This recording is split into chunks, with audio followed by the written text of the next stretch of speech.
जीवनामध्ये समाधान मानायला मनुष्य जेव्हा शिकतो तेव्हा मला वाटतं त्याच्या जीवनामध्ये दुःख फार कमी दुःख येतात. दुःख कोणाच्या जीवनात नाहीत. सगळ्या साधू पुरुषांच्या परमार्थ करतात त्यांच्याही जीवनात दुःख आहेत आणि जे करत नाही त्यांच्याही जीवनात दुःख आहेत. फक्त एकच, जे परमार्थ करतात, अध्यात्म करतात, दुःखातून सावरण्याची ताकद भगवंत त्यांना प्रदान करत असतो. आत्मदेव आपला सगळा वृत्तांत सांगतोय, साधुपुरुष सगळं ऐकून घेतोय आणि ऐकून घेतल्यानंतर मग आता उपदेश केला जातो. अरे देहिस्तिमां रुधिरे भीमतीम तेजत्वम, या गोष्टींचा विचार. अरे ह्या मांस चमडामध्ये अटकून बसण्यामध्ये जर तुझं आयुष्य तू खर्च करत असेल, अनमोल असा नरदेह प्राप्त झाला आणि बाकीच्या विषयांचं चिंतन करण्याच्या ऐवजी जर तू भगवंताचं भजन केलं तर मला वाटतं पुत्र कशासाठी उद्धाराला कारण आहेत. करी आता बापा स्वहिताचा स्वार्थ, अनर्थाचा अर्थ सांडी आता. बाकीच्या विषयांचा परित्याग करून भगवंताच्या भजनाला लाग. साधूचे शब्द कानावर पडतात, परंतु जेव्हा माया आपल्या अंगावर पांघरून घालतेत ना, दैवी हेशा गुणमयी मम माया दुरत्यया, अशी दुस्तर अशी माया जेव्हा आपलं पांघरून टाकते तेव्हा बाकीचे विषय दिसायला तयार होत नाही. डोळे बंद करून चालणारा कुठेतरी ठोकर लागून पडतो, परंतु डोळ्यावरची पट्टी झटकण्याचं काम तो करत नाहीत. विश्वमाऊली ज्ञानोबा एक दृष्टांत देतात. पोपटाला जर पकडायचं असेल ना तर पोपटाचे पंख धरायची पकडायची गरज नाहीत. पोपटाला जाळं लावायची काहीच गरज नाहीत. फक्त एक पिंजरा आणि त्याच्या खाली एक पेरू ठेवायचा. ज्या ठिकाणी पोपट राहतो त्या ठिकाणी जेव्हा तो त्या तारेवर बसतोय, तारेमध्ये एक नळी टाकली जाते. त्या नळीवर बसल्यानंतर ती नळी जेव्हा फिरते, फिरल्यानंतर तोच पोपट उलटा होतो आणि उलटा झाल्यानंतर त्याचे पाय घट्ट त्या नळीला पकडतात आणि पकडल्यानंतर पोपट पकडणारा येतो आणि त्याला पकडतो आणि आपल्या पिंजऱ्यामध्ये टाकून घेतो. त्या पोपटाला जाऊन प्रश्न विचारा, तुला ह्या पारध्याने पकडलं, पकडणाऱ्याने पकडलं, पकडण्याचं कारण काय? तो त्याच्या तोंडातील शब्द सांगतो की मला नळीने पकडून धरलं होतं. काय सांगतो? नळीने पकडून धरलेलं होतं. आता नळीने याला पकडून धरलं होतं की याने नळीला पकडलेलं होतं? फक्त पाय सोडण्याची गरज होती, पंजा सोडण्याची गरज होती. तो तसा मोकळाच आहे. यालाच माया म्हणतात.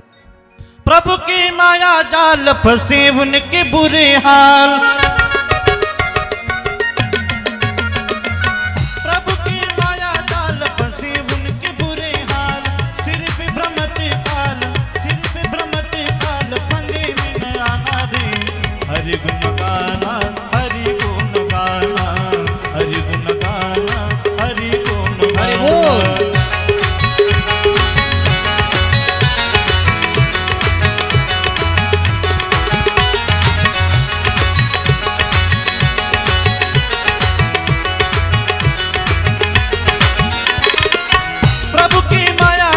माता जैसी माया मानो,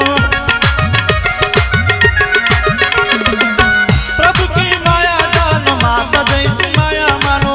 मतामती नहीं तानो, मतामती नहीं तानो, प्रेम से मनाना रे. हरि गुण गाना, हरि गुण गाना, हरि गुण गाना, हरि गुण गाना, हरि गुण गाना गुरु रूप का घर जाना, हरि गुण गाना गुरु रूप का घर जाना. हरि गुण गाना, हरि गुण गाना, हरि गुण गाना, हरि गुण गाना. हरि बोल, हरि बोल, हरि बोल, हरि बोल, हरि बोल, हरि बोल, हरि बोल. ताली वाजवा, भजन करा. श्री राधे. हरि बोल, हरि बोल, हरि बोल, हरि बोल, हरि बोल, हरि बोल, हरि बोल, हरि बोल, हरि बोल. राधे बोल, राधे बोल, राधे बोल, राधे बोल, राधे बोल, राधे बोल, राधे बोल. हरि बोल, हरि बोल, हरि बोल, हरि बोल, हरि बोल, हरि बोल, हरि बोल.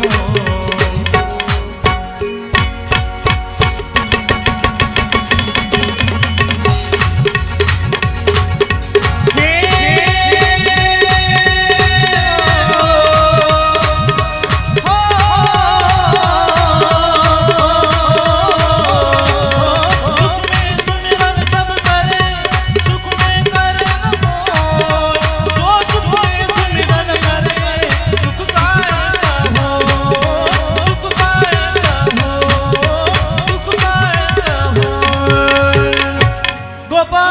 कृष्ण भगवान की जय.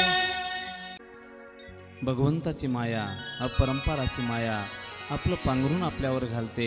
आत्मदेव विचारामध्ये निमग्न असलेला त्याच मायेच्या विचारांचा पगडा एवढा त्याच्यावर पडतो का सत्विचार त्याला सुचण्यासाठी ती प्रवृत्त होऊ देत नाही. तो म्हणतोय बस मला पाहिजे एकच पुत्र संतान. जर माझ्या नशिबात असेल तर मी जिवंत राहील, अन्यथा जीवन संपवून टाकेन. तुमचं दर्शन घ्यावं जाता जाता एवढीच लालसा मनामध्ये राहिली होती. साधूच्या मनामध्ये दया दाटते आणि विचारलं जातं काळजी करू नका. मस्तकाकडे पाहिले जातं का ललाटीचे लिहिले ते नपुसे काही केले. डोक्यावरच्या मस्तिकावरच्या ज्या रेखा आहेत ना सगळं आपलं आयुष्य सांगत असतं, भविष्य सांगतात. आपला जन्म झाल्यापासून तर आपलं मरण कुठपर्यंत आहेत, किती दिवस आपलं आयुष्य शिल्लक आहेत, आपल्या कपाळावरच्या रेखा सांगत असतात. तर त्याच रेखांकडे त्याच मस्तकाकडे पाहिलं जाते. डोळे बंद होतात साधूचे डोळे बंद होतात. एकदम आश्चर्याचा धक्का पोहोचतोय. काय धक्का असेल तो? साधू त्याच आत्मदेवाला सांगू लागतोय अरे बाबा तुझ्या नशिबात ह्या जन्मात पुत्र संतान नाही, याच्यात विशेष नाही, परंतु लक्षात घे पुढचे 7 जन्म तुला संतान उत्पत्ती नाही आहेत. हे शब्द जेव्हा आत्मदेवाच्या कानावर पडतायत आणि कानावर पडल्यानंतर एकदम शरीर धक्क होऊन जातंय, धसका लागतोय. धसका बसल्याबरोबर तोय आत्मदेव आतापर्यंत खालच्या स्वरात रडत होता, आता अजून मोठ्या स्वरामध्ये रडायला लागला. कारण का आत्मदेवाला विचारलं जातं अरे बाबा तू रडतो कशासाठी? जर जी गोष्ट तुझ्या जीवनात नाहीच तर तिच्या प्राप्तीसाठी कशासाठी प्रयत्न करावे?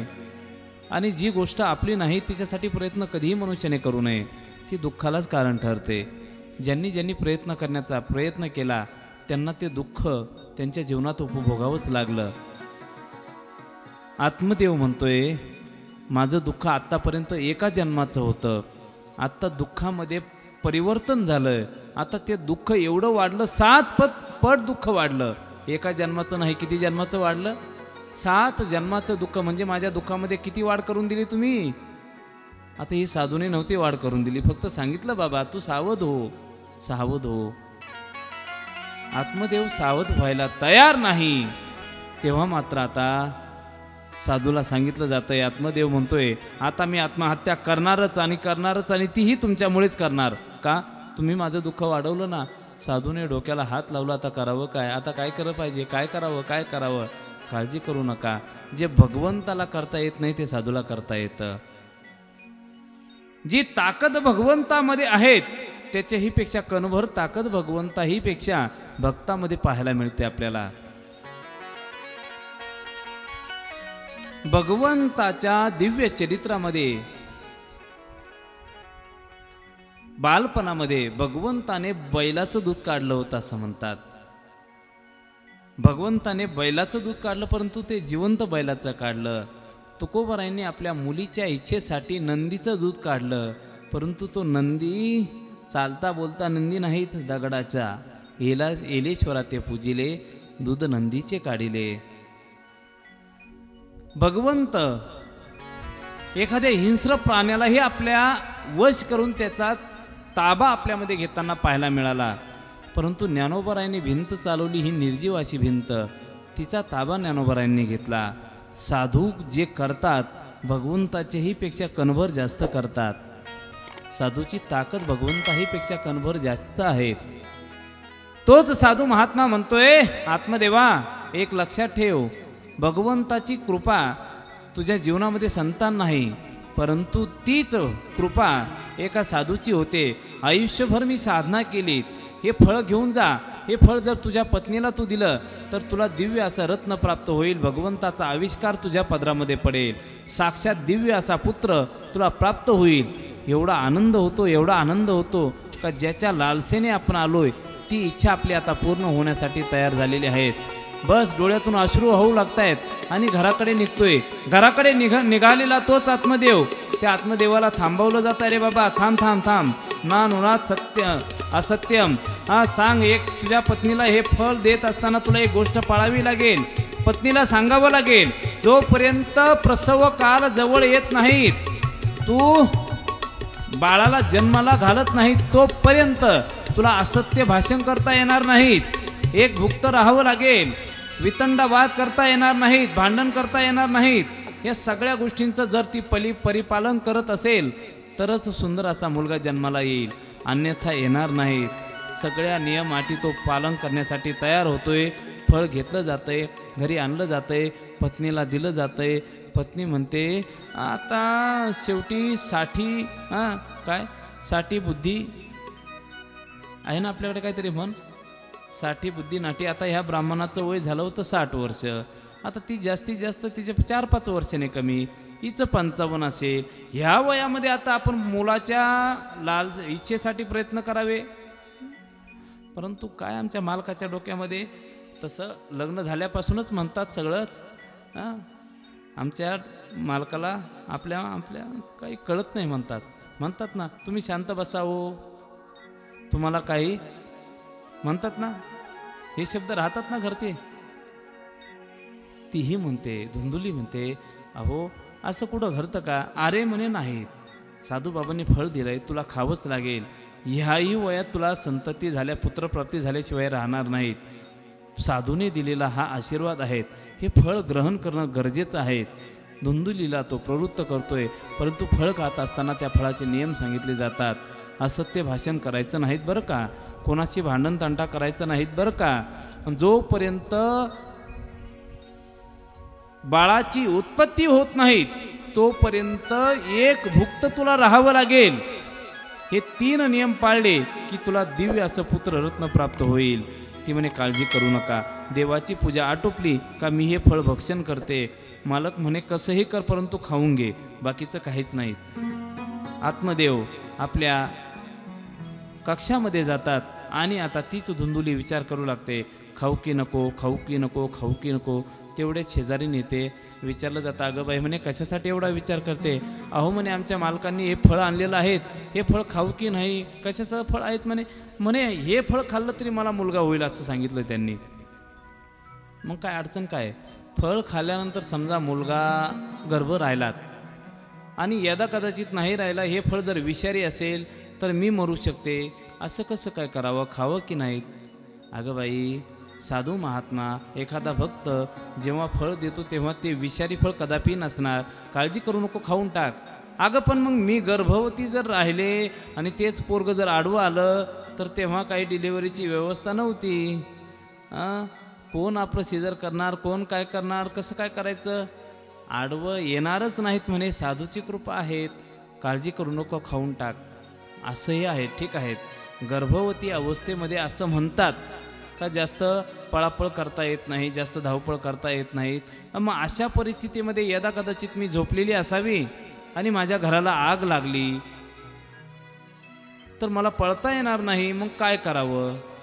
अगं अजून काहीच झालं नाही, अजून लग्नही नाही, पोराचं बारसंही घालायला लागली, अशीच अवस्था तुझी झाली म्हणे, तू खाऊन टाक, होईल ते होईल।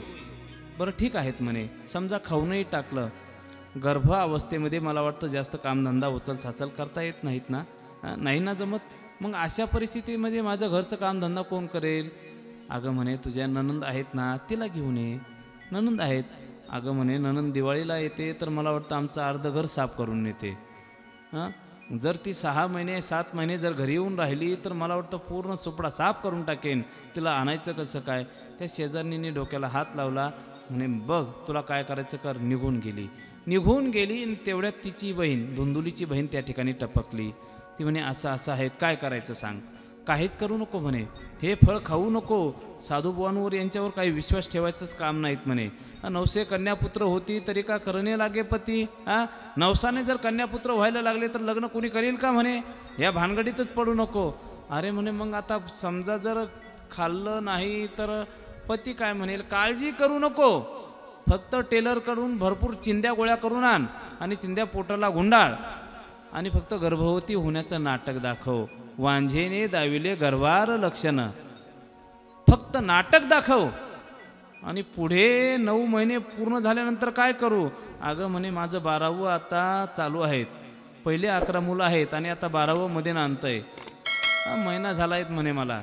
असं कर, नाटक कर आणि जेव्हा मी प्रसव होईल मी माझ्या बाळाला जन्म देईल तेव्हा हे 12वं बाळ मी तुला तुझ्या कुशीमध्ये आणून ठेवीन.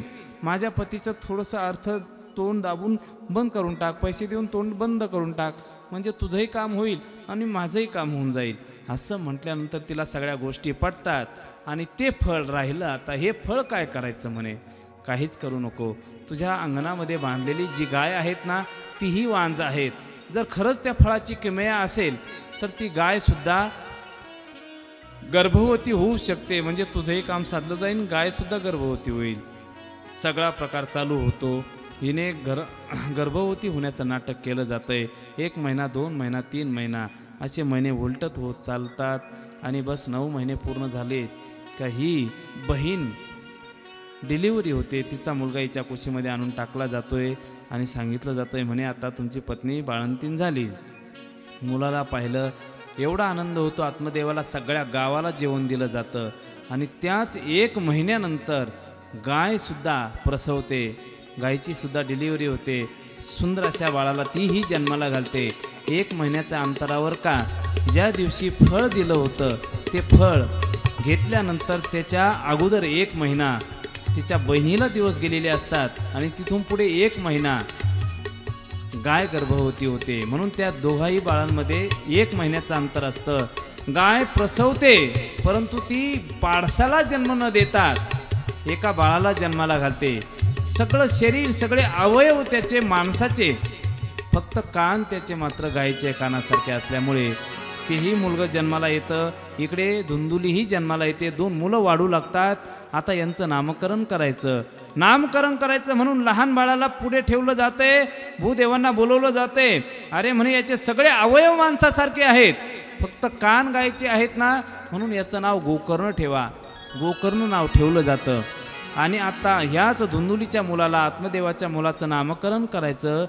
प्रश्नचिन्ह निर्माण होतंय का याचं नामचिंतन, नामकरण करायचं. आणि करताना तीच धुंदुली म्हणते 9 महिने 9 दिवस मी याला वागवलं आणि नाव कोणी ठेवायचं? ब्राह्मणाने. जमणार नाही.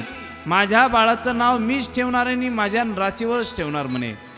धुंदुली नाव हीच आणि याच्या बाळाचं नाव धुंदुकारी ठेवण्यात येतंय. आता इकडे धुंदुकारी आणि पुढे गोकर्ण असे 2ही बाळं आता वाढू लागतात. 1 महिन्याचं अंतर आहेत.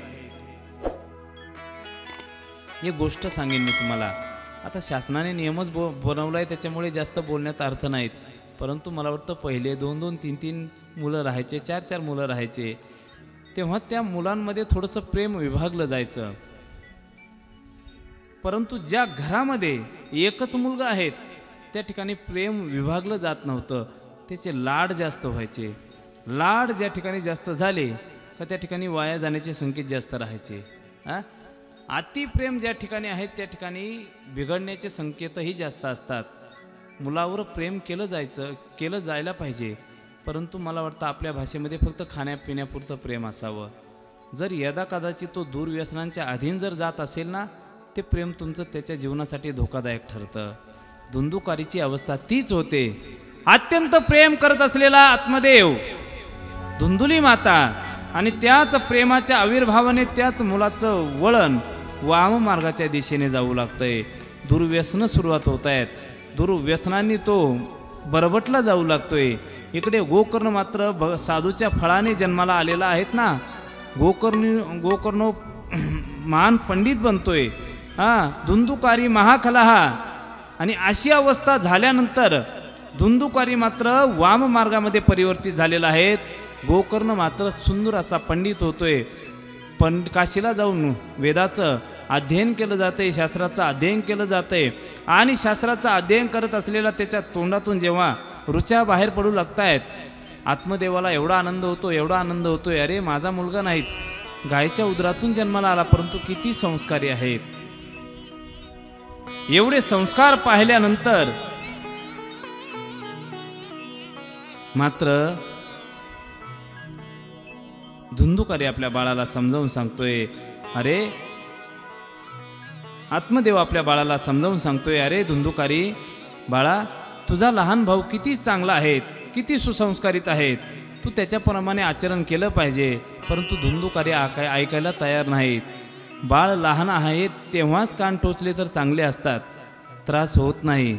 मोठं झाल्यानंतर कान टोचण्याचा प्रयत्न केला तर तो सोनाराकडनं सुद्धा टोचले जात नाहीत. का? कारण लहानपणातच काठी वागते. न काष्टे शुष्क काष्टे, शुष्क काष्ट वाळलेलं लाकूड कधीही वाकवण्याचा प्रयत्न केला तर ते मोडेल पण वाकणार नाही. ओलं लाकूड आणि कमी वयाचं लाकूड वाकलं जातं. बाळ जेव्हा लहान आहे तेव्हाच त्याला संस्कार देण्याचं काम करा. धुंदुकारी आता मोठा मोठा व्हायला लागला. लहानपणी त्याचे सगळे दुर्व्यवहार दुर्लक्षित केले जातात आणि तेच दुर्लक्षित केलेले व्यवहार मोठेपणी धोका देण्यासाठी कारण ठरतात. आत्ता करावं काय? आत्ता करावं काय? आत्मदेवाला एक दिवस असा पश्चातापाची घटना घडते. तोच धुंदुकारी आत्मदेवाजवळ येतोय, बाबा मला पैसे पाहिजे, पैसे पाहिजे. सगळा पैसा दुर्व्यवहारामध्ये जेव्हा धुंदुकारी उडवून देतोय आणि उडवल्यानंतर आता प्रश्नचिन्ह असं निर्माण होते का आता पैसा शिल्लक राहिला नाही. आत्मदेवाकडे पैशाची मागणी केली जाते. आत्मदेव म्हणतो पैसा नाही बाळा, काहीच नाहीत, काहीच नाहीत. तेव्हा तोच धुंदुकारी आपल्या बापावर हात उगारतोय, मारण्यासाठी प्रवृत्त होतोय. आत्मदेवाच्या लक्षात येतंय पोरगा जर आपल्यावर हात उगारत असेल तर आपण या घरात राहणं चांगलं नाहीत. आत्ता मग फक्त मनामध्ये एकच विचार येत आहेत, आता जिवंत राहण्यात मजा नाहीत, जिवंत राहण्यात मजा नाहीत. तोच आत्मदेव परत जंगलाचा रस्ता धरून आत्महत्यासाठी प्रवृत्त होतो. गोकर्ण हात पकडतो. बाबा एकदा साधूने समजावलं, तुम्ही ऐकलं नाहीत. आत्ता समजावून सांगतो, आत्ता जर ऐकलं नाही तर आत्महत्यासारखं महापातक तुमच्याकडनं घडेल. आत्मदेवाच्या लक्षात येतंय साधूचा प्रसाद आजही जिवंत आहेत, साधूची कृपा आजही जिवंत आहेत. साधूची संगती कशीही असू द्या ती वाया कदापि जाऊ शकत नाहीत. मग तोच गोकर्ण आपल्या बापाला तेच तत्वज्ञान सांगू लागतोय. बाप विचारतोय, बाळा आता मी करू तरी काय? याच्या सगळ्या ह्या व्यसनांकडे पाहून मला जिवंत राहावं वाटत नाही. मी काय केलं पाहिजे, काय केलं पाहिजे? तेव्हा तोच महात्मा, तोच गोकर्ण आपल्या बापाला उपदेश करू लागतोय. देहे स्तिमांस रुधिरे भीमतीं त्यजत्वं जाया सुतादिषु सदा ममतां विमुञ्च पश्यानिशं जगदिदं क्षणभङ्गनिष्ठं वैराग्यरागरसिको भुवि भक्तभाविकः.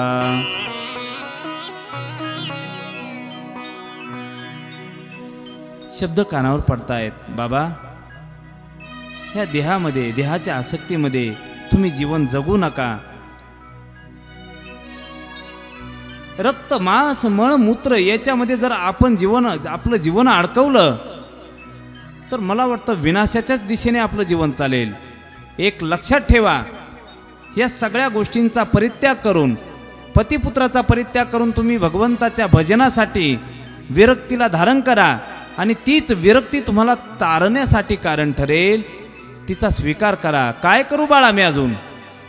धर्मं भजस्व सततम त्यजलोक धर्मान सेवस्व साधु पुरुषां जेहि कामतृष्णाम अन्यस्य दोष गुण चिंतनमाशु मुक्त्वा सेवा कथा रसमहो नितराम पिबत्वम. बाबा धर्माची सेवा करा, साधूंच्या संगतीमध्ये जा आणि विरक्ती नावाचा असा एक दिव्य रसपान, ते रसपान करत असताना तुमच्या जीवनामध्ये त्याच भक्तीचा उद्रेक होऊन तुम्ही भगवंताच्या चरणी विलीन व्हाल. त्याच साधू पुरुषाचे विचार डोक्यामध्ये घुसतात आणि परिणामतः तोच आत्मदेव जंगलात जातो, परंतु आत्महत्येसाठी नाहीत. आता स्वतःचा उद्धार करण्यासाठी जातोय. भगवंताच्या भजनामध्ये तल्लीन होऊन आपल्या जीवनाची शेवटची घटका भगवंताच्या चरणी विलीन करतोय. परिणामतः आता धुंदुकारीसोबत धुंदुली राहिली आणि पुढे गोकर्ण राहिलात. बाप गेला. धुंदुलीला विचारलं जातं, आई मला पैसा पाहिजे, मला धन पाहिजे, कुठेतरी धन पाहिजे. आई म्हणते तू शिल्लकच ठेवलं नाही तर देऊ तरी कुठून? तेव्हा त्याच आईला मारण्यासाठी धावतोय. अंधकाराचा रात्रीचा अमावास्येची रात्र आणि अशा अंधकारामध्ये पळत जीव वाचवण्यासाठी ती पळत असलेली धुंदुली एका विहिरीमध्ये कोसळते आणि ती त्या ठिकाणी गतप्राण होते. धुंदुली संपते. राहिला आता धुंदुकारी आणि गोकर्ण. दोन बंधुराज आहेत. गोकर्ण म्हणतोय, दादा इच्छा आहेत माझी तीर्थयात्रेला जाण्याची, जाऊ का? धुंदुकारी म्हणतोय, आई गेली, बाप गेला, याचा अडसर आहे, तोही जात असेल तर सुखाने जा. आज्ञा दिली जाते. गोकर्ण तीर्थयात्रेसाठी जातोय. धुंदुकारी 5 वेश्यांना आपल्या वाड्यामध्ये आणून ठेवतोय. त्यांची सेवा करायची, दिवसभर त्यांच्यासोबत राहायचं आणि रात्रीचा दरोडे टाकायचे, संपत्ती आणायची आणि तीच संपत्ती त्यांच्या हवाली करायची. असा त्याचा आता नित्यक्रम चालू झाला. नित्यक्रम चालू झाला. एक दिवस तोच धुंदुकारी राज खजिन्यावर दरोडा टाकतोय. भरपूर संपत्ती आणली जाते आणि ह्या 5 वेश्यांकडे दिली जाते. 5 वेश्यांकडे दिल्यानंतर त्यांच्यामध्ये चर्चा चालू होते, खलबतं चालू होत आहेत.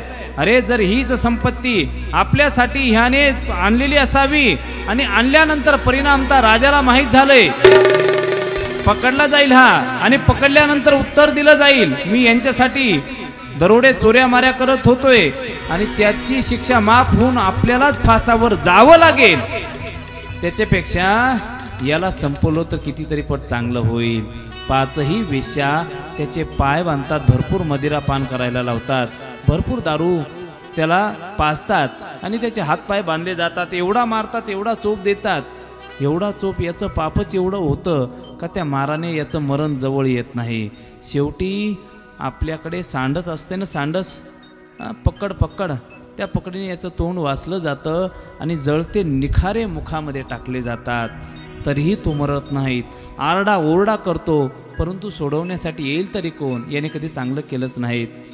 शेवटी त्याच हातापायाला बांधल्यानंतर त्याला विहिरीमध्ये ढकललं जातं. विहिरीमध्ये तो गतप्राण होतो, परंतु मुक्ती मिळत नाही. का मिळत नाही? पापच एवढं असतं. 10 वर्ष, 11 वर्ष, 12 वर्ष पूर्ण होत आहेत आणि एक दिवस तोच गोकर्ण जो तीर्थयात्रा करत होता तो विचार करतोय, जाता जाता एकदा आपल्या भूमातेचं दर्शन घ्यावं म्हणून परत ज्या ठिकाणी जन्म झाला त्या जन्मभूमीचं दर्शन घेण्यासाठी पुन्हा येतोय. श्रीराम जय राम जय राम, श्रीराम जय राम जय जय राम.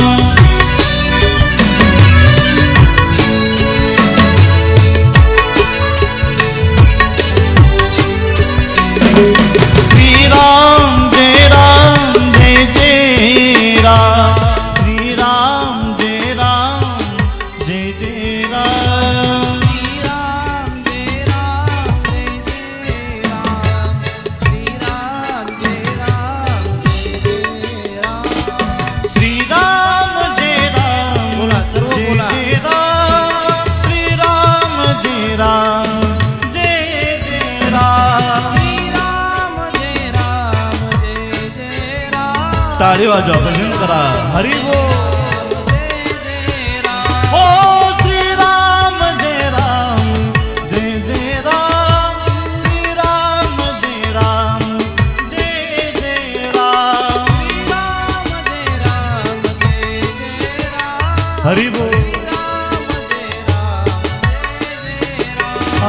श्रीराम जय राम जय जय राम, श्रीराम जय राम जय जय राम.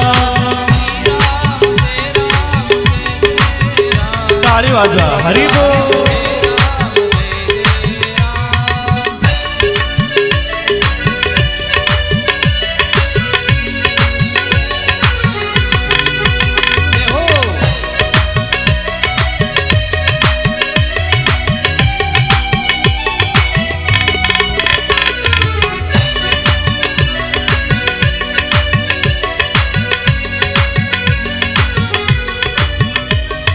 श्रीराम जय राम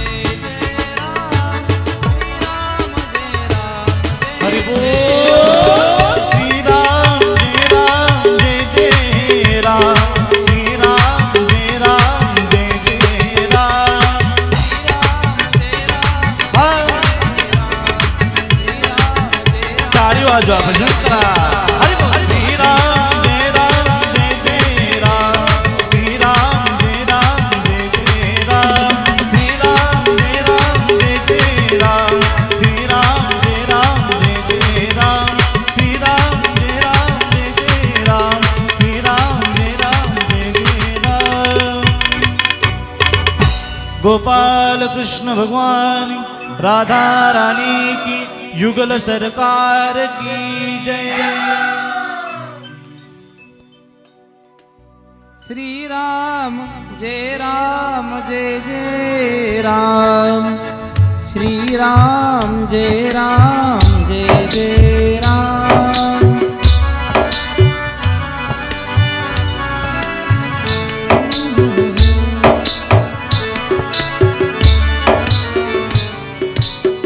थोडंसं भजन करत करत करत करत गोकर्णजी आपल्या ग्रामामध्ये येतात. ग्रामामध्ये पाहतात गावातील लोक गोळा होत आहेत. कोणी साधू महात्मा आलेत. आता 12 वर्षानंतर भेट म्हणजे खूप आनंद ना, खूप आनंद. बघा ना तुम्ही, आपणही जर वर्षभर जर गावामध्ये आलो नाहीत आणि वर्षाने जर आलात तर त्या गावाकडे पाहिल्यानंतर आपल्याला खूप मोठा बदल वाटतो. बदल काहीच झालेला नसतो, आपल्यामध्ये बदल झालेला असतो. परिस्थिती अशी निर्माण झाली की लोक त्यांना ओळखत नाहीत. स्वतःचा परिचय दिला जातो. गोकर्ण, हां तुम्हीच का? बरं बरं बरं. सांगितलं जातं आता वाड्यावर जाऊ नका. आई गेली, भाऊ गेला, त्या वाड्यावर जाऊ नका. रात्रीच्या समयाला अनेक प्रकारचे आवाज त्या ठिकाणावरून येत आहेत. अनेकांना त्रास झाला आहे. कोणीतरी पिशाच त्या ठिकाणी सतत वास्तव्यास आहेत. एक सांगेन मी तुम्हाला, सगळ्या गोष्टींचा त्रास आपलं जर आचरण पवित्र नसेल, पवित्रता नसेल तर आपल्याला होऊ शकतो. अन्यथा कितीही आसुरी शक्ती असू द्या, जर आपलं वागणं, आपला आहार शुद्ध जर असेल तर त्या शक्तींचा कोणत्याही प्रकारचा प्रादुर्भाव आपल्या जीवनावर होत नाहीत. आमच्या महाराजांवर विष प्रयोग करण्यात आला होता, परंतु त्या विषाची ताकद एवढी नव्हती का महाराजांवर प्रयोग होईल. प्रयोग झाला नाहीत. मनुष्याचं जीवन तेवढं पवित्र पाहिजे. गोकर्ण म्हणतोय मी साधू महात्मा आहेत. साधूला ह्या दिव्य शक्ती, ह्या आसुरी शक्ती काही करू शकत नाहीत. गोकर्ण आपल्या वाड्यावर जातोय. आज व्यस्त सगळा झालेला तो वाडा, थोडीशी जागा साफ केली जाते. ज्या अंगणामध्ये ती गोमाता बांधलेली होती तिची आठवण होते. ज्या घरामध्ये आपली आई आपल्याला भरवायची तिची आठवण होते. जे बाबा आपल्या शब्दावर आपल्या स्वतःचा उद्धार करण्यासाठी वनामध्ये गेलेत, त्या बाबांची आठवण, तीच पूजा, तेच देवघर, सगळ्या आठवणी उफाळून येतात. दिवसभर त्याचं चिंतन केलं जातं. रात्रीच्या समयाला अंगण स्वच्छ केलं जातंय. परगडीस आलेला वाडा, त्या वाड्यामध्ये प्रवेश न करता अंगणामध्ये तुळशीच्या वृंदावनाजवळ थोडीशी जागा स्वच्छ केली जाते. अंगणामध्ये असलेल्या त्याचं बावडीचं पाणी काढलं जाते. प्राशन करून आपलं आसन त्या ठिकाणी टाकलं जातं. आणि तोच गोकर्ण जेव्हा आसनावर आपलं अंग झोकून देतोय तर काही त्याला गोष्टी अनुभवायला येत आहेत. कुठेतरी एखादी छाया, सावली पळताना दिसते. आवाज येताना दिसतोय. जे आवाज कानाला कर्कश वाटतायत, जणू काय भीतीदायक असे आवाज त्या कानावर पडू लागतात. तेव्हा गोकर्णाला लक्षात येतंय, कितीतरी प्रकारे आपल्याला सावध करण्याचा प्रयत्न केला, तरीही आपण ऐकलं नाहीत. कोण असावं हे? कोण असेल? कधी कुत्र्याचा आवाज, कधी मांजरीचा आवाज, कधी एकदम कर्कशाचा आवाज कानावर पडतोय. आणि कानावर पडल्यानंतर आता काय केलं पाहिजे? एक काळा कुट्ट पुरुष आकांत करत असलेला, जणू काय डोळ्यातून रक्तभंबाळ असं रक्त वाहतंय. आणि तोच पुरुष एकदम रडत आकांत करत पळताना दिसतोय. विचार केला जातोय, तोच गोकर्ण आपल्या जागेवर, आपल्या आसनावर उठून बसतोय. आणि जवळच असलेलं कमंडलू, त्या कमंडलूतील पाणी अभिमंत्रित करून त्याच छायेच्या सावलीच्या दिशेने शिंपडलं जातं. आणि विचारलं जातं, कोण आहात तुम्ही? कशासाठी त्रास देतात? असे विचार कशासाठी आहेत? तेव्हा तोच पिशाच, तेच भूत क्षणभर थांबतंय आणि दादा दादा असा आवाज देऊ लागतंय, दादा मला वाचव दादा, दादा मी तुझा भाऊ आहे, दादा मला वाचव ह्या योनीतून, ह्या त्रासातून मला मुक्त कर, मुक्त कर, मुक्त कर म्हटल्यानंतर त्याला प्रश्न विचारला जातो, अरे म्हणे तू आहे तरी कोण? अरे म्हणे तुझा भाऊ धुंदुकारी. धुंदुकारी तुझ्यासाठी तर मी पितृतर्पण प्रत्येक तीर्थामध्ये जाऊन केलंय, असे हजारो पितृतर्पण केले तरीही मी मुक्त होऊ शकणार नाही. माझ्या जीवनात मी पापच तेवढं केलंय. आईबाप जिवंत असताना त्यांना कधी मी सुख दिलं नाही, सुख दिलं नाही. जे सुखी आहेत त्यांनाही सुखाने जगू दिलं नाही मी. माझ्या जीवनात जेवढं पाप भरलंय ते पाप तीर्थांनी धुतले जाणार नाहीत बाबा. अन्यत्रीचे तीर्थी नासे, तीर्थी रथे वसे वज्रलेप. इकडे तिकडे केलेले पाप तीर्थामध्ये नाश होतात, परंतु मुळात तीर्थाचंच पाप केले तर ते वज्रलेपाप्रमाणे घट्ट बसतात जीवनामध्ये. आपले आई बाप सगळं तीर्थाचे धुरे, जे का माता पितरे त्यांची सेवा केली पाहिजे ना आपण. ती सेवा न करता मी त्यांना दुःखाने त्रस्त केलं. कोणतं पाप माझ्या जीवनात कमी पडलंय? सगळ्या पापांनी माझं जीवन परिपूर्ण आहे. तीर्थ माझं पाप नाहीसं करू शकत नाहीत.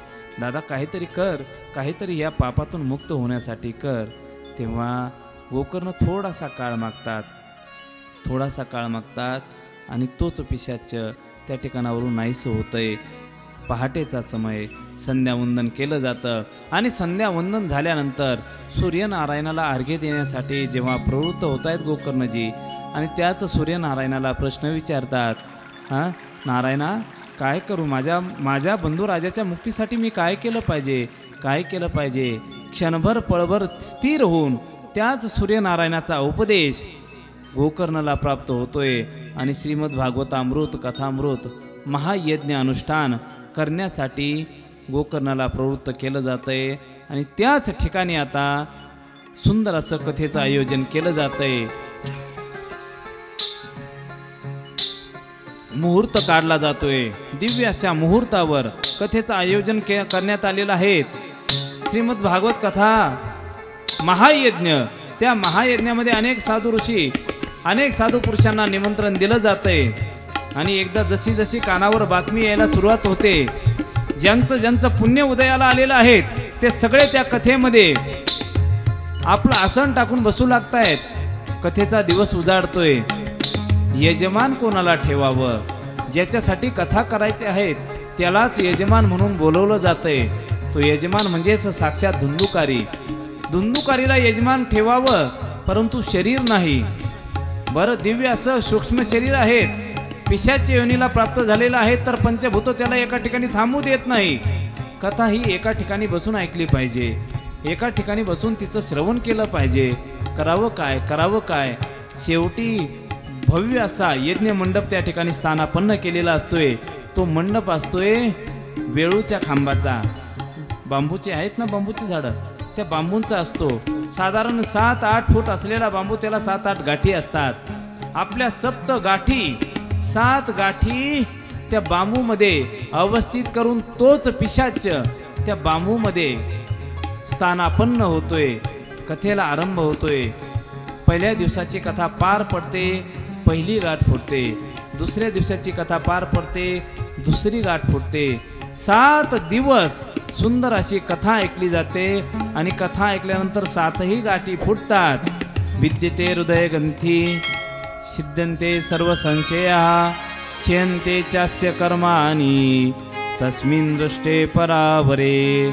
सगळ्या कर्माचा विपाक, सगळ्या कर्माचा नाश होतोय आणि पिशाच्या योनीला प्राप्त झालेला तोच धुंदुकारी दिव्य असं शरीर धारण करून त्या ठिकाणी त्याच यज्ञ मंडपामध्ये प्रगट होतोय. आणि प्रगट झाल्यानंतर मात्र विचारलं जातंय. गोकर्ण प्रश्न विचारतात, कोण आहात तुम्ही? कशासाठी आलात? अरे दादा ओळखलं नाहीत का? मी तुझा भाऊ, तुझा बंधू. अरे मी धुंदुकारी आहे. धुंदुकारी? अरे तू तर रडत होता. नाही म्हणे बाबा, तू एवढा सुंदर महायज्ञ केला, त्या महायज्ञाच्या पुण्याच्या जोरावर माझी मुक्तता झाली. आता मला नेण्यासाठी साक्षात विष्णूचे पार्षद आलेले आहेत. ही कथा ऐकून जर तुझा दिव्य असा उद्धार झालाय, तर त्या पार्षदांना माझा एक प्रश्न आहेत. विचारलं जातं, धुंदुकारीने कथा ऐकली तर त्याला दिव्य असं शरीर प्राप्त झालं. बाकीच्यांनी कथा ऐकली त्यांना दिव्य शरीरही नाही आणि त्यांना नेण्यासाठी तुम्ही आला नाहीत. कारण काय? त्याचं उत्तर देत असताना सांगितलंय श्रवणस्य भेदेन. फक्त श्रवण करण्यामध्ये भेद घडला.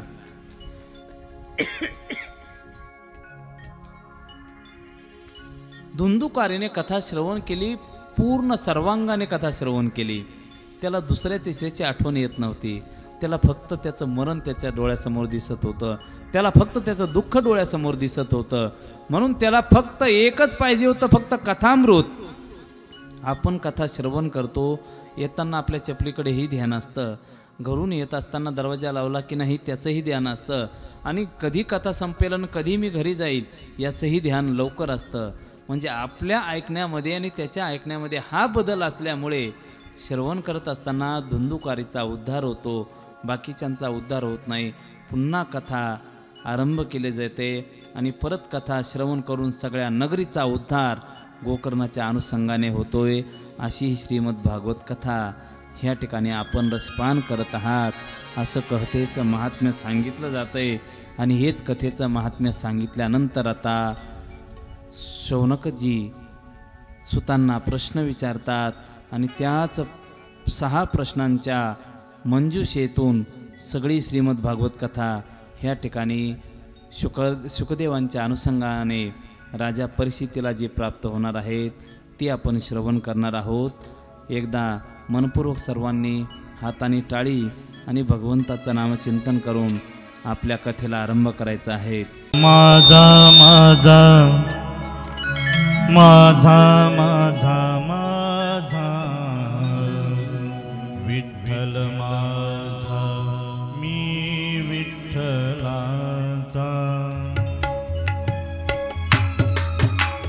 बोला, सर्वांनी टाळी वाजवा. हरी विठ्ठल माझा माझा माझा माझा माझा विठ्ठल माझा मी विठ्ठलाचा. विठ्ठल माझा माझा माझा माझा माझा. टाळी वाजवा, भजन करा, बडे भाव के साथ गाइए. हरी बोल. विठ्ठल माझा माझा माझा माझा माझा विठ्ठल माझा मी विठ्ठलाचा.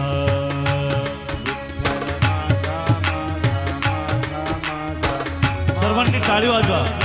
पुरुष वर्ग, महिला वर्ग सर्वांनी टाळी वाजवा, भजन करा. विठ्ठल माझा विठ्ठल माझा मी विठ्ठलाचा. विठ्ठल माझा विठ्ठल माझा मी विठ्ठलाचा. विठ्ठल माझा विठ्ठल माझा मी विठ्ठलाचा. विठ्ठल माझा विठ्ठल माझा मी विठ्ठलाचा. विठ्ठल माझा विठ्ठल माझा मी विठ्ठलाचा. विठ्ठल माझा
टाळीवाजवा भजन करा हरी बोल. विठ्ठल माझा विठ्ठल माझा मी विठ्ठलाचा. विठ्ठल माझा विठ्ठल माझा मी विठ्ठलाचा. विठ्ठल माझा विठ्ठल माझा मी विठ्ठलाचा. विठ्ठल माझा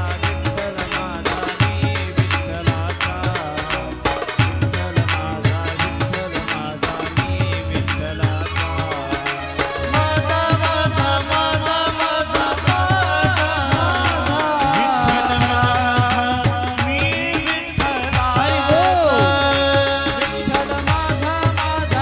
हरी बोल. विठ्ठल माझा मी विठ्ठलाचा.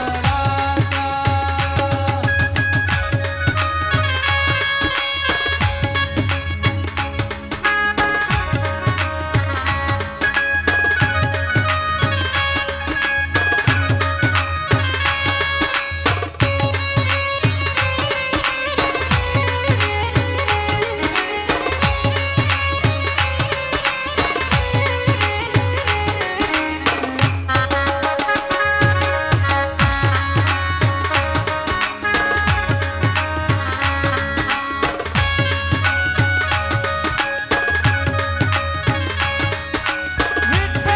माझा विठ्ठल माझा मी विठ्ठलाचा.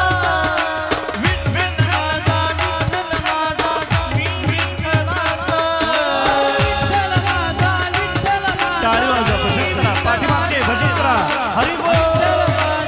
विठ्ठल माझा मी विठ्ठलाचा. विठ्ठल माझा विठ्ठल माझा मी विठ्ठलाचा. विठ्ठल माझा विठ्ठल माझा मी विठ्ठलाचा. विठ्ठल माझा विठ्ठल माझा मी विठ्ठलाचा. विठ्ठल माझा विठ्ठल माझा मी हरी बोल. विठ्ठल माझा माझा माझा माझा माझा.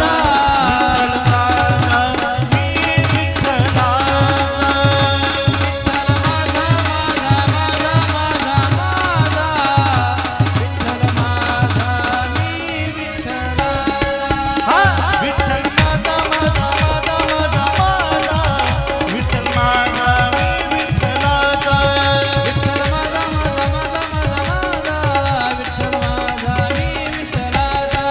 विठ्ठल माझा माझा माझा माझा माझा. विठ्ठल माझा मी विठ्ठलाचा. विठ्ठल माझा माझा माझा माझा माझा. विठ्ठल माझा मी विठ्ठलाचा. विठ्ठल माझा माझा माझा माझा माझा. विठ्ठल माझा मी विठ्ठलाचा. पंढरीनाथ भगवान की, गोपाल कृष्ण भगवान की. नमः पार्वती पते हर हर हर महादेव. माझा माझा माझा माझा माझा.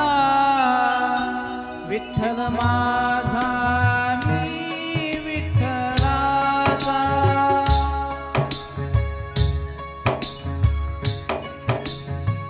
सुंदर असं भगवंताचं नामचिंतन आपल्याला तृप्त करण्यासाठी, आपल्या वाणीला पवित्र करण्यासाठी आपण मध्ये मध्ये घेतोय. खरं परमार्थ, खरं अध्यात्म जर आपल्याला काय पाहिजे असेल तर भगवंताचं नामचिंतनच आहे. मनापासून घेतल्यानंतर जर त्याच्यामध्ये रस निर्माण होत असेल तर तोच रस आपल्या जीवनाला रसमय करण्यासाठी कारण ठरतोय. सुतजींना प्रश्न विचारला जातोय आणि त्याच प्रश्नातून आता श्रीमद भागवत कथेला आरंभ होतोय. किम श्रेयः शास्त्रसारः कसोऽवतार प्रयोजनम किम कर्म के अवतारश्च धर्मकं शरणं गतः. 6 प्रश्न विचारले जातात. इत्येते सुतमुद्दिश्य षट प्रश्ना मुनिभिः कृतः. 6 प्रश्न विचारले जातात. देवा, सगळ्या दुःखाची निवृत्ती करण्यासाठी आम्हाला काही प्रश्न मंजुषा, काही प्रश्नावली आमच्या अंतःकरणामध्ये दरवळताना पाहायला मिळते. म्हणे काय? किम श्रेय, मनुष्याच्या जीवनात परम कल्याण कशाने होईल? काय केल्याने परम कल्याण होईल? प्रत्येकाला वाटतंय ना माझं वाईट व्हावं, असं कोणाला वाटतं का? अरे जे एखादा वेडा जरी असेल त्याला जर तुम्ही त्याला त्रास देण्याचं काम करा तरी त्याला सुद्धा असं वाटत नाही आपल्याला त्रास व्हावा, कल्याण व्हावं वाटतं. परंतु कल्याण कशामध्ये आहेत, परम कल्याण कशात आहेत हे कळायला मात्र मार्ग नाहीत. अनेक ग्रंथ आहेत, अनेक साधनं आहेत.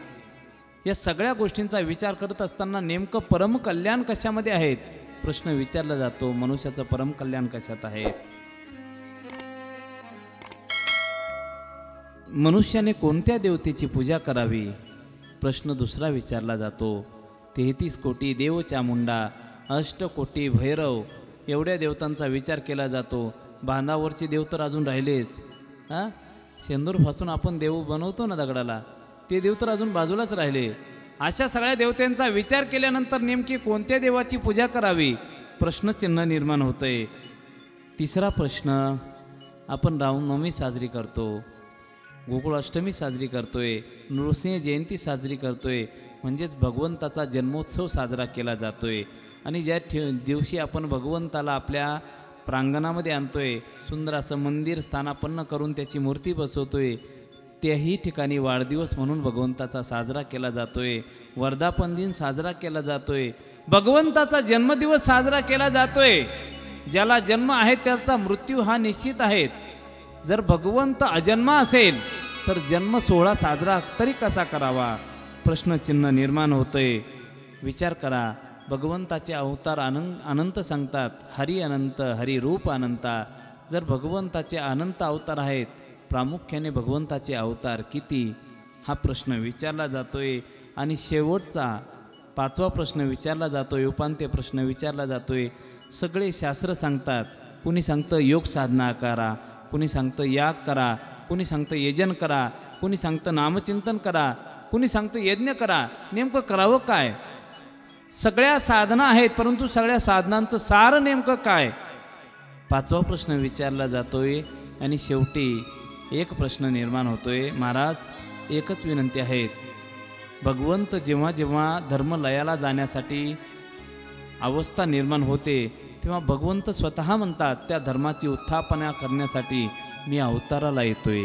यदा यदा ही धर्मस्य ग्लानिर्भवती भारत अभ्युत्थानम धर्मस्य तदात्मानं सृजाम्यहम परित्राणाय साधूनां विनाशाय च दुष्कृतां धर्म संस्थापनार्थाय अहम संभवामी युगे युगे अहम संभवामी.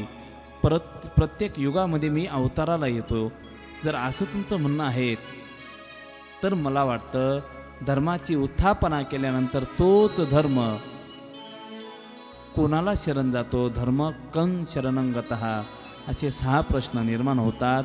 आणि हे 7 प्रश्न निर्माण झाल्यानंतर त्याच 6 प्रश्नांचं उत्तर म्हणजेच श्रीमद भागवत महापुराण आहेत. त्या 6 प्रश्नांचाच विचार ह्या भागवतामध्ये केला जातोय. आणि तेच विचार आता आपल्याला पुढे प्रगट करायचे आहेत. ह्या भागवताची निर्मिती याच 6 प्रश्नांनी निर्माण होते. हेच श्रीमद भागवत साक्षात भगवान नारायणाने ब्रह्मदेवाला सांगितलं. ब्रह्मदेवजी सनकादिकांना सांगतात. सनकादिक नारदांच्या मुखरविंदाच्या नारदांना प्राप्त होतोय. आणि तेच नारदजी व्यासांना सांगतात. व्यासजी तेच भागवत राजा शुकदेवांना सांगतायत. शुकदेवजी तेच भागवत राजा परीक्षितीला सांगतायत. एवढी मोठी शृंखला, एवढी मोठी यादी, एवढी मोठी मालिका, एवढ्या उंच शिखरापासून चालत आलेली मालिका, याचं कारण काय प्रश्नचिन्ह निर्माण होतंय. कारण का? हे भागवत चतुश्लोकी भागवत भगवान नारायणाने ब्रह्माला सांगितल्यानंतर हे 18,000 श्लोकांमध्ये अवतीर्ण करण्याचं काम व्यासांनी केलं. विस्तार स्वरूप देण्याचं काम व्यासांनी केलं. परंतु व्यासांना करण्याची गरज का पडली? एवढं मोठं भागवत निर्मिती करण्याची गरज का पडली? त्याचं कारण सांगतात. जेव्हा द्वापार युग संपतंय, त्रेतायुग संपल्यानंतर परिस्थिती अशी निर्माण होते, कलीला आरंभ होणार होता. द्वापार युग संपलंय, कलीला आरंभ होणार. आणि कलीला आरंभ होत असतानाच जेव्हा व्यासजी सूर्यनारायणाला अर्घ्य देत असताना या सगळा कलीचा विचार त्यांच्या डोक्यामध्ये घुंगावायला सुरुवात होते. कलीमध्ये घडणारे अनाचार, अत्याचार, बलात्कार, हे स्वैराचार, हे सगळे त्यांच्या डोळ्यासमोर दिसत आहेत. आणि डोळ्यासमोर दिसल्यानंतर एकदम डोळे उघडून विचार करतायत, अरे एवढ्या 6 शास्त्रांची निर्मिती झालेली आहेत, महाभारतासारखं एवढा मोठा दिव्य ग्रंथ निर्माण झाला आहे, म्हणून ही महाभारती जे नाही ते नोहेची लोकी तीही, या कारणे म्हणिपे पाहे व्यासोचिष्ट जगत्रय. महाभारतामध्ये जेवढं आहे तेवढं कुठंच नाहीत. जर एवढा मोठा ग्रंथ निर्माण झाला आहे, सगळे पुराणं निर्माण झालेत, तरीही कलीची अवस्था अशी का आहेत, असा प्रश्न, असा असंतोष अंतकरणामध्ये दाटून येतोय. विचारावं, कोणाला विचारावं, कोणाला विचारावं. नारदजींना विचारलं जातं. नारदजी सांगतात, सगळं निर्माण केलं आहे, फक्त एक गोष्ट निर्माण करायची राहिली. अंग गोरे आणि तरणे, वरी लेले आहे लेणे, परी एकलेने प्राणे काय कीजे. भगवंताने सुंदर असा नरदेह निर्माण केला, नर्मदेह निर्माण केला, परंतु जर त्या नरदेहामध्ये प्राणच नसेल तर उपयोग काय त्या देहाचा. देह चांगला आहे, परंतु जर प्राण नाही तर त्याचा उपयोग नाही ना. तशी अवस्था. सगळ्या ग्रंथांची निर्मिती केली, परंतु निर्मिती करत असताना सगळ्या ग्रंथाचा प्राण म्हणजे भगवंताचं दिव्य चरित्र आहे. जोपर्यंत ते गायन केलं जात नाही, जोपर्यंत ते चिंतन केलं जात नाही, तोपर्यंत बाकीच्या साधनांना किंमत नाही. म्हणून तीच भक्तिमय कथा, भगवंताची कथा तुम्ही वर्णन करावी, असं चिंतन नारदजी जेव्हा व्यासांना सांगतात, तेव्हा व्यासजींना उत्तर देत असताना नारदजी आपला परिचय देतात. संतांच्या संगतीमध्ये राहून माझ्याही जीवनात तोच परिपाक, तेच परिवर्तन झालं आणि तेच भगवंताचं नामचिंतन माझ्या जीवनाला बदल घडण्यासाठी कारण ठरतंय. म्हणून नारदजी दिव्य असं स्वतःचं चरित्र सांगतात, संत संगतीचं चिंतन करतात. नारदजी सांगतात, माझ्या जीवनामध्ये अनेक हाल अपेष्टा, अनेक कष्टमय जीवनाला सहन करावं लागतंय. सहन करत असताना नारदजी सांगतायत, अनेक परिस्थितीला तोंड देत देत देत देत माझ्या जीवनाचा प्रवास चालू झाला. आणि साधूच्या संगतीमध्ये कष्ट हे अविभाज्य अंग आहेत. असा एकही साधू नाहीत का त्याच्या जीवनामध्ये त्याला कष्ट सहन करावे लागले नाहीत. असंच कष्टमय जीवन ज्या ज्या साधूंचं झालंय त्यांचं चरित्र आपण पाहतोय. संत तुकाराम महाराज आपल्याला डोळ्यासमोर दिसत आहेत, संत ज्ञानोबाराय आपल्याला डोळ्यासमोर दिसत आहेत, चोखोबाराय आपल्याला डोळ्यासमोर दिसत आहेत. याही पुढे जाऊन सांगेन मी, मेवाड प्रांतामध्ये जन्माला आलेली एक विदुषी जिचं नाव मीरा, तीही आपल्याला आपल्या डोळ्यासमोर दिसते. राजघराण्यामध्ये जन्माला आली, परंतु भगवंताच्या भजनाचा व्यासंग एवढा अंगामध्ये दडलेला होता का भगवंताच्या भजनाशिवाय तिला काहीच आवडत नव्हतं. लहानपणापासून आईने तिला धडे दिले होते, भगवंताचं भजन एवढं करावं का भगवंत आपला वाटला पाहिजे. एक दिवस प्रश्नचिन्ह निर्माण होतंय. तिच्यासोबत खेळणारी मैत्रीण तिचा विवाह जुळतोय, लग्नाच्या बहुल्यावर चढते, वरात निघते आणि मग तिला प्रश्न निर्माण होतोय, आपली मैत्रीण तिचं लग्न झालंय आणि आपलं लग्न कधी होणार. म्हणून तीच मीरा लहान बाल वयामध्ये आपल्या आईला विचारते, आई माझं लग्न कोणासोबत होणार. सारखा प्रश्न विचारल्यानंतर आई म्हणते, तुझं लग्न ह्या गिरीधर सोबत होईल म्हणे, तुझं लग्न बालकृष्णासोबत झालेलं आहेत म्हणे. हे शब्द लहान बाल वयात बालपटावर एवढे बिंबले जात आहेत का तीच बाल मीरा आपल्या भगवंताची पूजा बालवयापासून करायला सुरुवात करते. ज्याप्रमाणे आपल्या पतीची सेवा पत्नी करते त्याप्रमाणे भगवंताची सेवा संत मीराबाई करू लागते. मग ते भजन करत असताना, ते चिंतन करत असताना भगवंताला चांगल्या प्रकारचं नटवायचं, चांगल्या प्रकारचं सजवायचं आणि त्याच्या अवतीभोवती आता तेच भजन गायला सुरुवात संत मीरा करू लागते.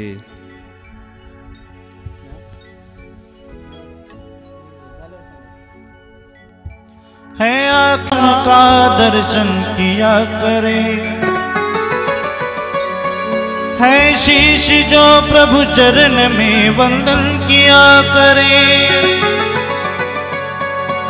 बेकार मुख है जो रही व्यर्थ बातों में, मुख वो है जो हरि नाम का सुमिरन किया करे। हीरे मोती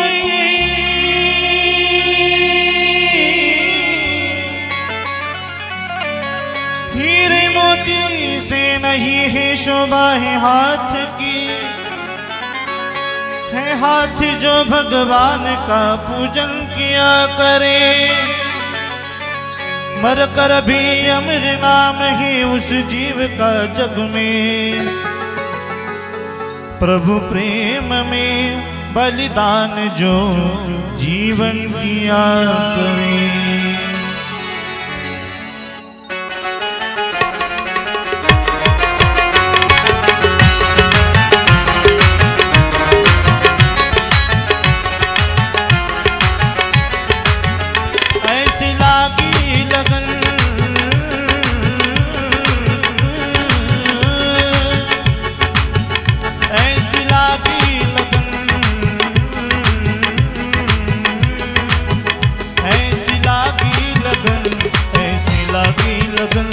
मेरा हो गई मगन ऐसी लागी लगन, मेरा हो गई मगन।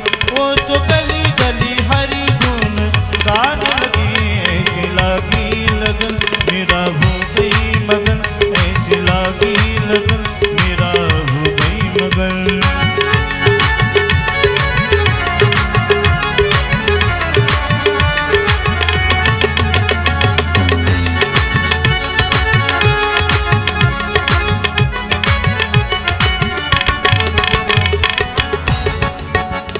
कोई रोके नहीं कोई टोके नहीं,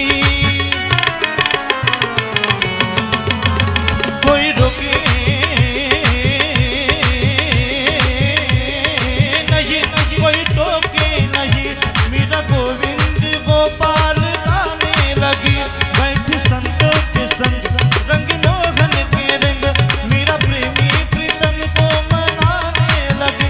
वो तो गली गली गली हरि गाने लगी, ऐसी लागी लगन मेरा हो गई मगन, ऐसी लागी लगन मेरा हो गई मगन।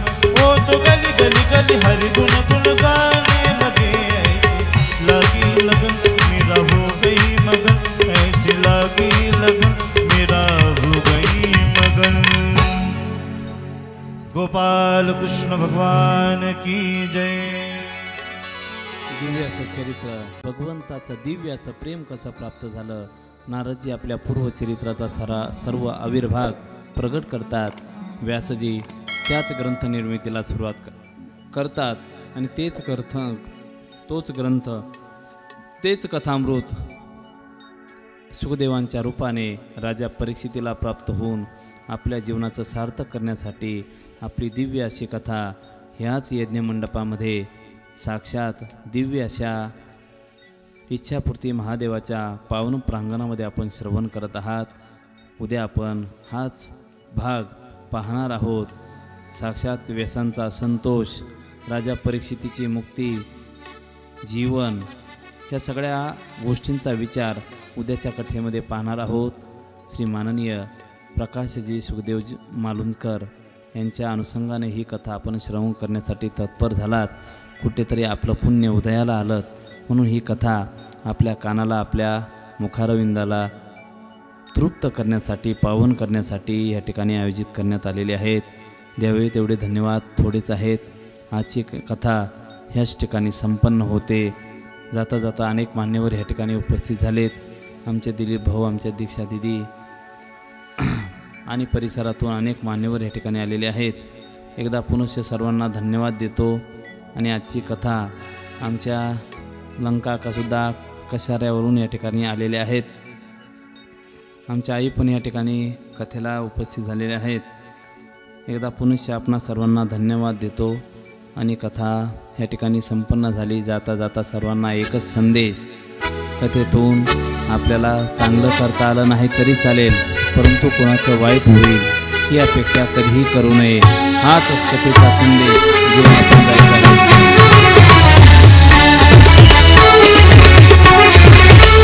भला किसी का कर न सके तो बुरा किसी का मत करना,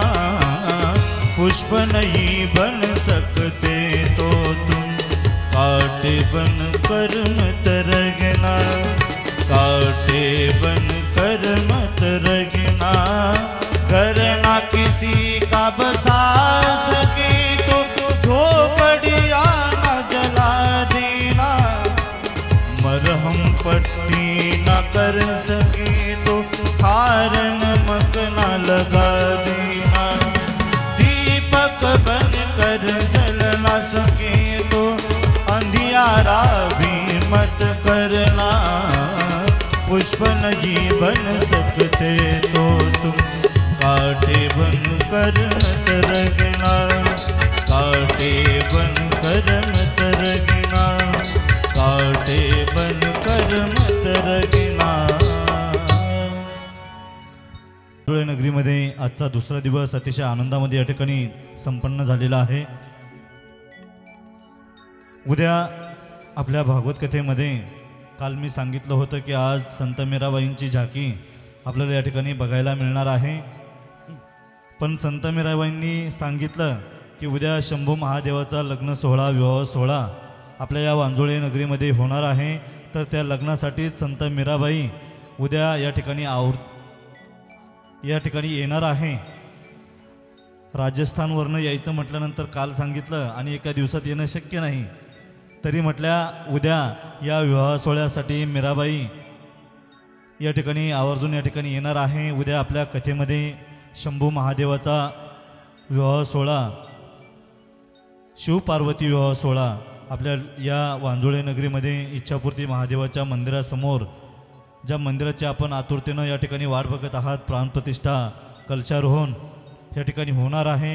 त्यात शंभू महादेवाचा विवाह सोहळा आपल्याला या ठिकाणी अतिशय थाटामाटात या ठिकाणी करायचा आहे।